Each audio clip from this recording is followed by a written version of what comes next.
Hello viewers, स्वागत है आपके अपने यूट्यूब चैनल इंग्लिश पर।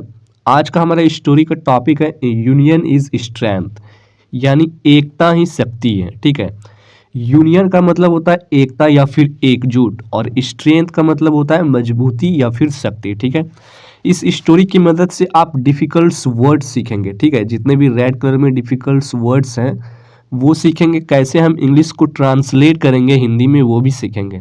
स्टोरी की मदद से हम सीखेंगे कि कौन सा टेंस यूज़ हो रहा है, कौन सा फ्रेजल वर्ब यूज़ हो रहा है। सारा चीज़ हम सीखने वाले हैं इस स्टोरी की मदद से। तो चलिए हम स्टोरी को शुरू करते हैं। देखिए, सेंटेंस में देयर वॉज, ठीक है, देयर वॉज, देयर एक नाउन के रूप में यूज़ किया जाता है। ठीक है, अगर हम किसी स्पेसिफिक आदमी या फिर जगह की बात करते हैं तो हम देयर का यूज़ करते हैं। तो there was an old farmer. ठीक है, वॉज का यूज़ हुआ है यानी था, यानी पास्ट टेंस की बात हो रही है। एन ओल्ड फार्मर, यहाँ पे एन का यूज़ हुआ है यानी आर्टिकल का यूज़ हुआ है। अगर ओ है और ए ई आई ओ यू रहे तो हम एन का यूज़ करते हैं यानी आर्टिकल का यूज़ करते हैं। ओल्ड फार्मर का मतलब होता है बूढ़ा किसान। ठीक है, तो एक बूढ़ा किसान रहता था। Who lived in a village, वह एक गांव में रहता था। ठीक है, एक बूढ़ा किसान जो कि एक गांव में रहता था। ही हैड 4 सन्स, उसके पास 4 बेटे थे। यहाँ पे हैड का यूज हुआ है। ठीक है, ही हैड 4 सन्स, उसके पास 4 बेटे थे। ऑल वर लेजी, ऑल का मतलब सभी, वर का मतलब थे, लेजी आलसी, सभी लेजी थे यानी आलसी थे, एंड आइडल और बेकार थे। ठीक है, उनके पास जो 4 बेटे थे वो बहुत ही आलसी और बेकार थे। दे ऑफन, या ऑफ्टन नहीं इसको पढ़ेंगे, ऑफन पढ़ेंगे। ठीक है, टी ई साइलेंट होता है तो यहाँ पे हो जाएगा दे ऑफ्टन, वह अक्सर, क्वारल्ड, क्वारल्ड का मतलब झगड़ना।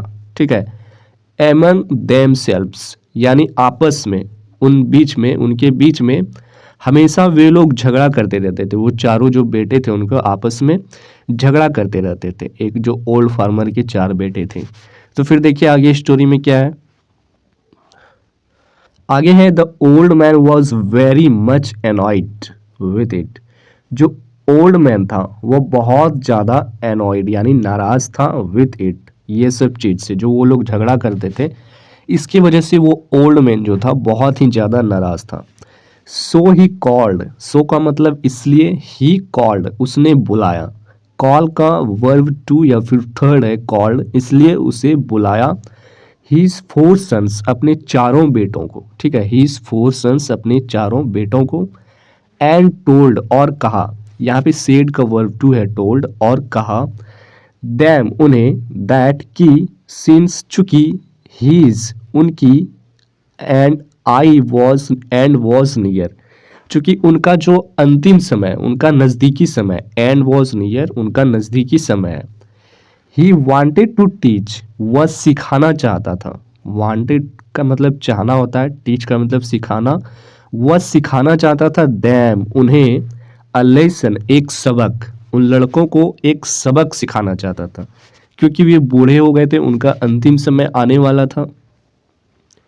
सो ही टोल्ड दैम, इसलिए उसने कहा उनसे, उन्हें, दैम, दैट की, सिंस चुकी, his end was near, he wanted to give, वह उन्हें देना चाहता था उनमें से, यूजफुल एडवाइस यानी उपयोगी सलाह, एक उपयोगी सलाह देना चाहता था। उनका एंड समय आ गया था, वो मरने वाला था, तो चारों बेटों को बुला करके उन्हें एक सलाह देने वाला था। देखिए आगे है ही सेंट, उसने मंगवाया। सेंट, सेंड का वर्ब टू है सेंट, या फिर उसने मंगवाया या फिर भेजा किस लिए, for a bundle of sticks. Bundle of sticks का मतलब होता है लकड़ियों का गट्ठर। उसने एक लकड़ियों का गट्ठर मंगवाया। इट वॉज ब्राउट, वह लाया गया। He asked all his sons, उसने सारे बेटों से कहा। टर्न बाय टर्न यानी बारी बारी से। ठीक है, टर्न बाय टर्न यानी बारी बारी से।